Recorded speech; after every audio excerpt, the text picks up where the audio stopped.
Hey guys, welcome back. So today we're in the studio to talk about some pretty interesting barrel stuff. So you're going to want to watch this video if you're thinking about building a bolt action rifle, if you're thinking about building a gas gun that can perform extreme accuracy, you might want to listen to what we have to say in this video. Today we're going to be talking about barrels for both bolt guns, gas guns, but this is from a company called Helix. And joining me in studio today is Joe Towers. Joe, I've known for many years. If you watch some of our older videos, hero hunt videos, we're going out in the field and hunting. Jason's been doing some hunting, stuff like that.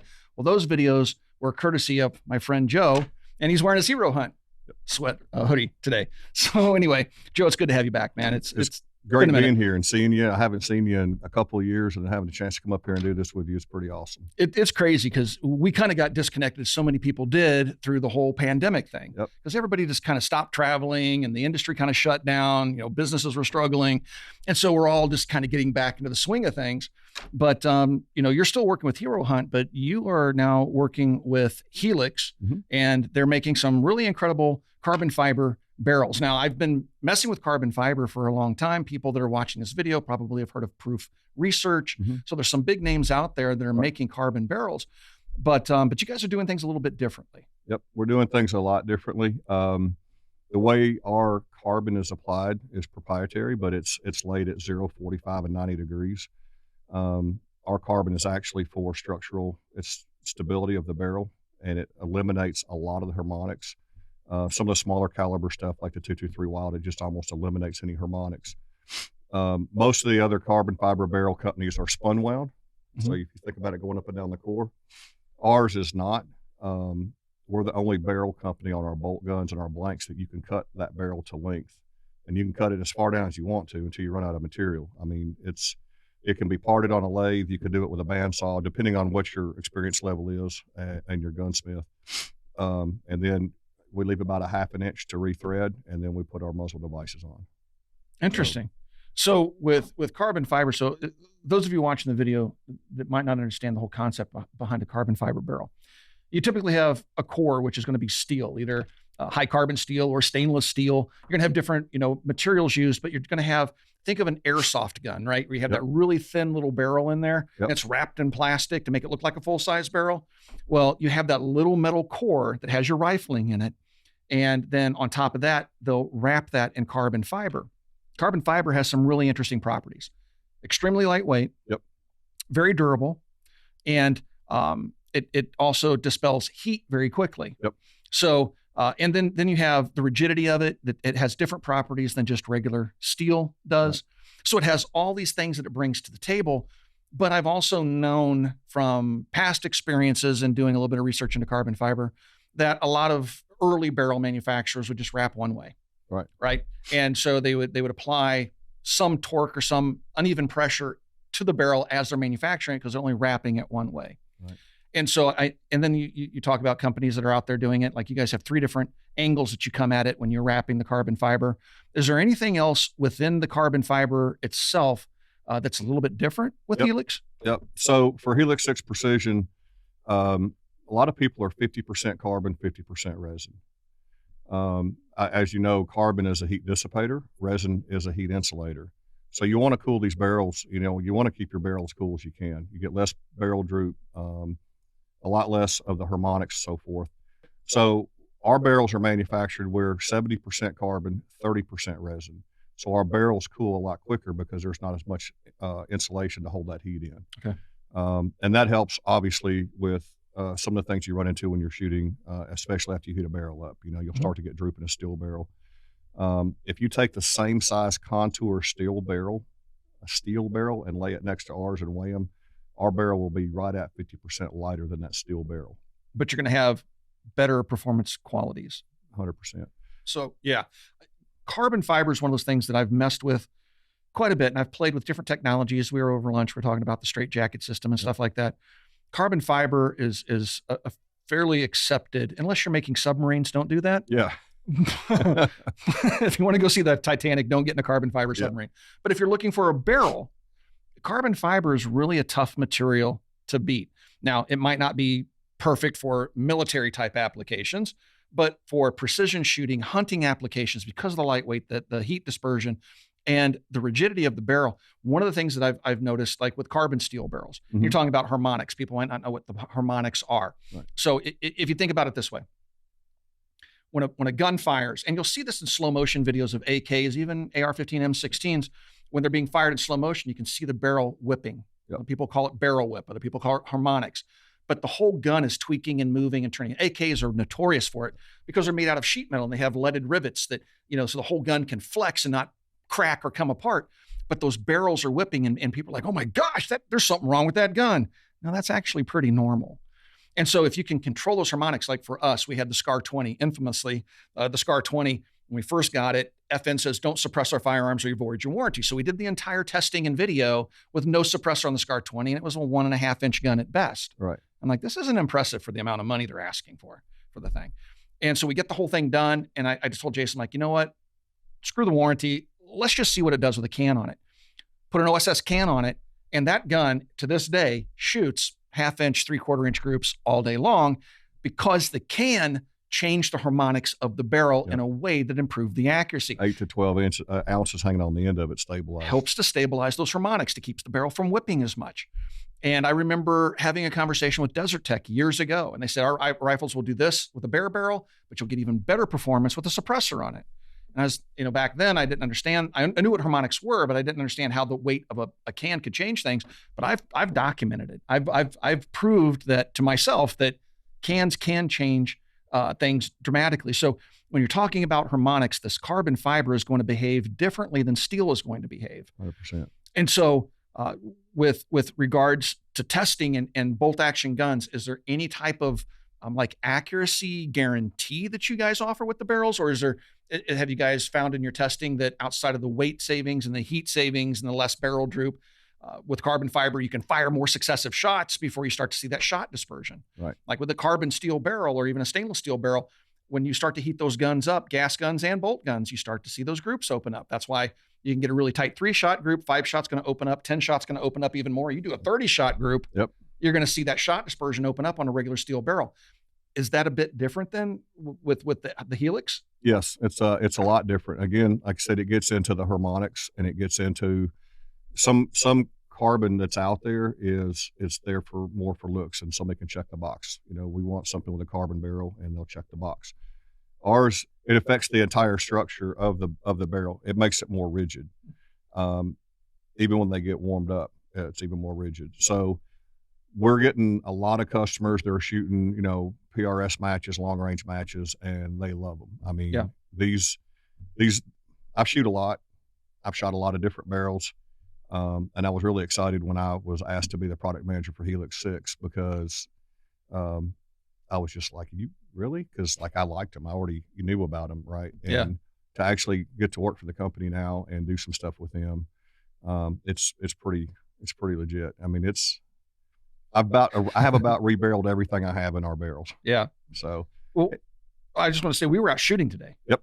And so we were playing with the guns we have here today. So we had bolt action rifles, 308, 300 PRC, 223 wild chambered. We have the 6 ARC in this next level AR, which has one of your barrels in it. So this is an OEM manufacturer that makes high end, ARs that are using your barrel. So that's why we have this out here. We're going to be doing separate videos on this rifle, talking about it in the 6 ARC.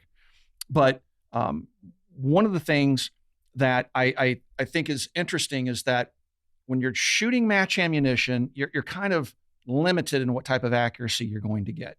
Right. So if you home roll or you have a rifle and you're a reloader, you have the time and the experience and the knowledge, you can actually make your own loads, custom tailor them to your rifle, and get accuracy you're never going to see out of a box of commercially produced ammunition. 100%. Right. The commercial match ammo is getting much better. Right. I mean, you go back 30 years in time, if you got one MOA out of a match ammunition, you're doing pretty good. Now, half the MOA is pretty good, but you can get tighter than that if you make your own ammunition or you find a boutique ammo manufacturer that's making a load that your rifle likes. So in our shooting today with Federal Gold Medal match, the best I've ever seen out of every single rifle I've ever fired is, 1/2 inch groups, 0.4, 0.5, 0.6 inch groups. Right. And we were seeing that with the Helix. So I know that we've reached the end of what that match ammo can do. Right. It's factory. So if I were to home roll, I could possibly, not saying for sure, but we could possibly do better. So outside of that, so when I show the audience some of the groups who are shooting, they're going to say, well, my MPA can do a 1/2-inch group. Yeah, but does your MPA have a barrel that's literally half the weight of the steel barrel, the stainless steel barrel that you have in your gun? Is it capable of going 30 rounds without opening up, getting that wild shot dispersion? Right. So there are benefits to it when people say they measure everything simply by accuracy potential. Well, that's fine. I've demonstrated to myself that these rifle barrels are capable of extreme accuracy to the limits of what my ammunition is able to produce in my own experience. So then you have to start looking at, because a lot of us just shoot factory ammo, right? A lot of people are going to home roll, but just as many are like me. Yep. It's like, I don't have the time or the interest in reloading is its own hobby. 100%. So outside of that, if I've reached the limits of my ammunition, there are other benefits to the carbon fiber, which goes back to what we were talking about. The lighter weight, the better barrel harmonics, the fact with the bolt guns, you can cut that barrel back to whatever length that you want with a hacksaw and still get match performance out of it. I mean, you have to worry about a crown, I assume. No, you can run it straight up to the carbon.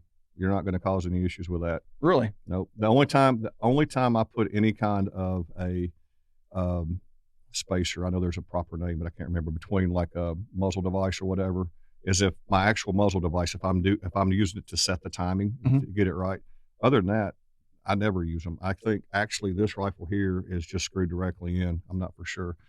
But yeah, I mean, you can screw right into the barrel all the way up to the carbon. It's not going to cause any damage. Okay.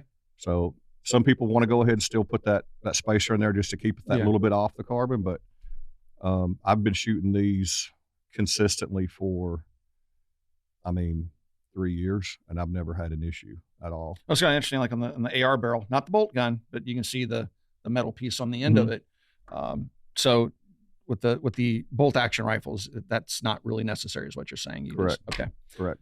Outstanding. So one of the other things that I wanted to show, let me move this little guy out of the way. And again, we'll talk more about the next level gun and the 6-arc and the Helix barrel in it here in a little bit.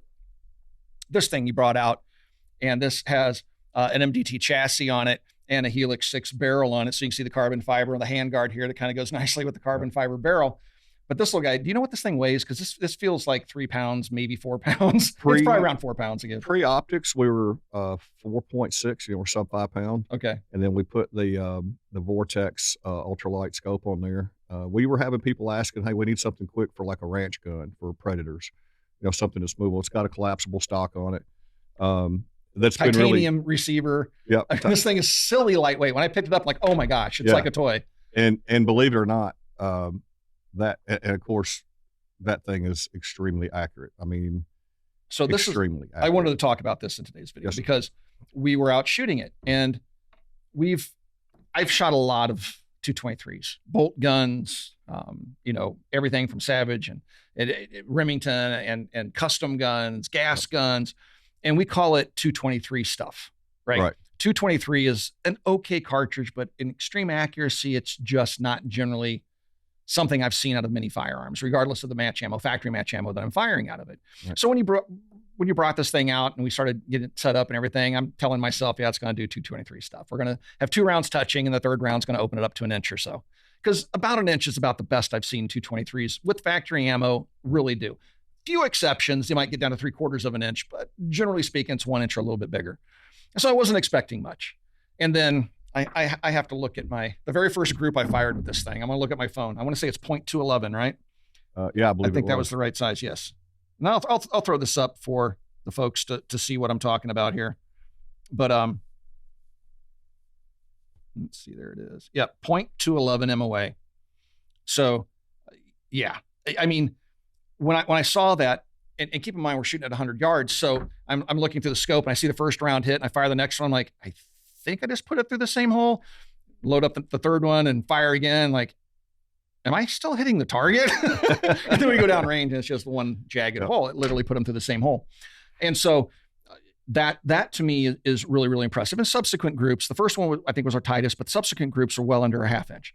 And so the rifle certainly is capable of doing incredible things with factory ammunition. That's probably the tightest grip I've ever gotten with factory 223. We took a 6-arc to Childress, Texas to shoot. There were a couple influencers that were there, and we had a couple professional shooters. So each one of them shot. So it wasn't like anybody was representing anybody else. They were just down there to shoot and see what their thoughts were on the weapons. There's a video, I can send you a link to it, but we shot out to 1 mile with a 6 ARC on an AR platform, shooting Hornady match ammunition. Now granted, we're not holding a group at a mile. We're a 4x8 piece of steel, but we're getting it to the target. We had one of the shooters at 700 did a 30-round mag dump, slammed another 30-round mag into it, and then pretty quickly was back just right on target. I mean, no point aim, no point of a shift or anything. It just, I'm blown away by the barrels just because of their accuracy, and that's part of the reason that Helix was born. John Beagle is the owner at Helix and the engineer, and he said, you know, these were born out of necessity because there was a lot of accurate barrels out there, but they weren't accurate enough. So that's when he started with Helix, started his company at Helix 6, and it's a game changer. If you're a good shooter, this is a game changer. I would say that it's pretty impressive. Now, today's range day, we're shooting a number of different things. We're shooting a 308, shooting this 5.56. We shot the 300 PRC.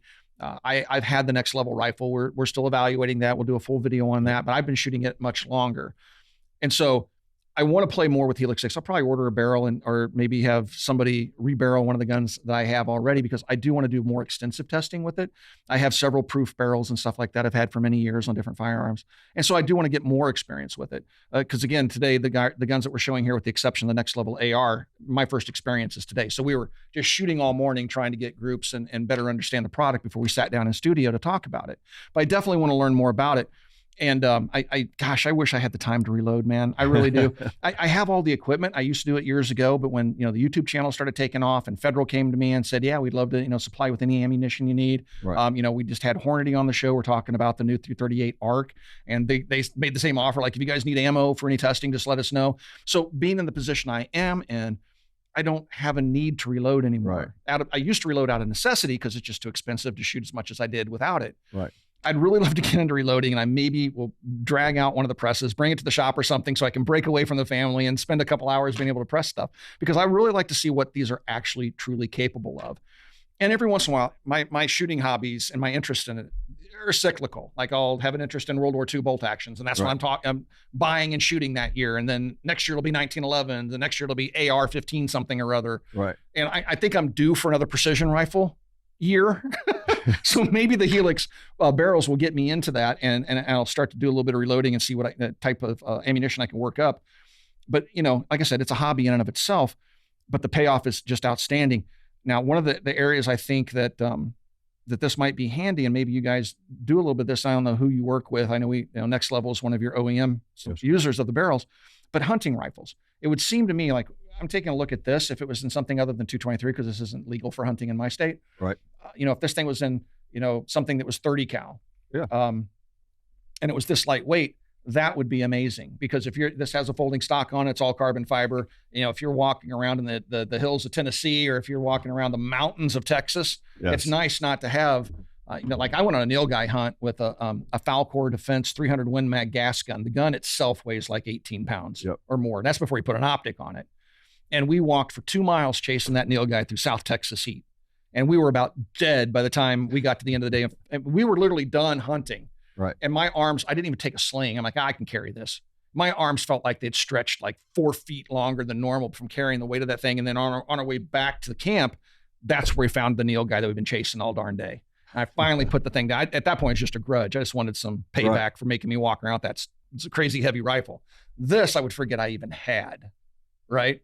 So yeah, do you guys have any OEM suppliers for like maybe hunting rifles, or do you just sell them and people buy them and put them in themselves? We do both. So we've got 72 different barrels.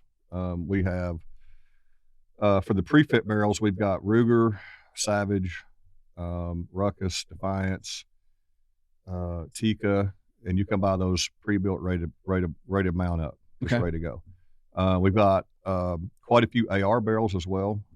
We've got the 223 Wild in 14.5, 16, 18 inch.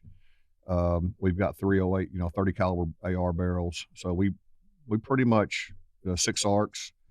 We pretty much have everything that you could ever want for anything that's out there. Um, I was a policeman for 30 years in Nashville prior SWAT, never been a long range shooter. Everything, we do is either close quarters or you're in a smaller space. 77 yards, right? The average shot for Yeah, a yeah. police sniper. Yeah. Yeah. And when I started with this company, I already had an interest in long range shooting. And then you take these out, and apply the good foundations, the fundamentals of shooting, you're going to be blown away. I mean, yeah. And like I said, I'm just learning this long range game, but we took this 308, it's got a Defiance receiver in it, the MDT chassis, and we took this out to 1,000 yards. And we're hitting the steel target and a buffalo target at 1,000 yards. I'll go ahead and grab this bad boy here so you guys can take a look at the of the 308 that we were shooting today. And this rifle was putting down amazing groups as well. And yeah, this is a much heavier option, not as lightweight as the 5.56, but this is just of course, I like the MDT chassis. They're just outstanding chassis. And there's so many different options. You got the lightweight chassis, you got the aluminum chassis like this. But what cartridges do you guys make barrels for? We know 300 PRC, we know 223 Wild, we know 308, 6 ARC. Is there anything else out there in terms of cartridges that you guys make barrels for? Oh yeah. And like, so our barrel blanks, if you get like a 224 barrel, then of course, you can do 223 Wild, 243, whatever. So it just depends on, if you're doing a blank on a bolt gun, it depends on what caliber you want, and then we'll chamber it for that caliber. But yeah, we have, like I said, we've got 72 different barrel options. And so pretty much anything you could think up is going to be covered. I mean, we're going to have something that's going to fit that. You were talking about military and law enforcement earlier. With my background, it's part of the reason I brought it up is I would never take anything in front of, because I do stuff with police departments all the time, take guns out, show them that and some other stuff that we do. And, after I spent as long as I did, my wife was a police officer, got injured, had to retire. My dad's a retired officer. My brother's a police officer. I mean, it goes on and on and on. So to say all that is, I would never bring something inferior to the table in front of these people, because it might be a life and death difference, right? So if that was strictly a hunting rifle, I would never ever take it in front of a law enforcement or a military community for any reason, because if it's not right, if it wasn't what it is, I would tell people point blank, hey, this is a meat rifle. This is your hunting gun, but don't use this for professional use or professional shooting. I 100% would, if I could afford it, the SWAT teams around the country, I would absolutely just say, here you go, just rebarrel in whatever your caliber is and we'll take care of you. We can't do that, obviously, but that's how impressed with the barrels I am. There's a lot of barrel manufacturers out there. Everybody has a place. I don't ever talk bad about any of the other barrels, but our barrels are a little bit more expensive, but it's a lot more accurate. It's a lot more well-built. It's got a lot more rigidity to it. I shot this 308 unsuppressed at 100 yards, did 3-round group, turned around, let the barrel cool, just so I'd go back to a cold bore shot. We shot some other stuff and came back a couple hours later, put my suppressor on there because of the rigidity, and I was about a 1/4 inch above where I was with my unsuppressed zero, which, used to, back in the day, you had your suppressed zero and then you had your not suppressed zero. Yeah. This takes a lot of that out of there, and the professional shooters out there are not going to have to do a bunch of twisting and winding up on their elevation, because once they spend time with those guns like they should, and we do, you'll know at 100 yards I'm dialed in at whatever at zero, and then I'm shooting 125 yards, and they just know what that little tweak of holdover is, because that barrel doesn't change the point of aim, point of impact that much. That's outstanding. And in terms of cost, what's the cost for like an AR barrel or a 308 barrel for a bolt gun? Do you have like an idea of what the basic cost structure looks like? So this is subject to change. We found a few ways in our process to manufacture a little bit better quality, but taking some of the steps out of the process, we're saving money, so we're going to be able to bring the barrels down a little bit more. Right now, we're looking at an AR barrel is anywhere between 8 and 1,100, 1,200, depending on what you're buying. Obviously, the smaller caliber is going to be a little bit less. Mm-hmm. Bolt gun barrels can run up, the same 7, 8. Well, actually, 900 to 1500. It just depends on what you want. And a lot of people that don't know about how these barrels are built. They get like, what's carbon? How long is it going to last? Well, it's a 416R stainless core, and we don't tell everybody we got 2 core manufacturers. We'll just say they're out of Wisconsin, and mostly who it's made up there. But we don't tell everybody what our core is, because if I'm dealing with Tim Harmson and you're my core supplier for our barrels, and then you go, you know what, I'm the only supplier, so the cores are now going to go up and the quality is going to go down. So we demand from both the providers, they have to be the spec that we sent to them for that core, for whatever caliber or whatever, it's a bolt gun or a gas gun. And it's 416R stainless. When you clean them, all of our barrels are 100% quality control check before they leave the shop.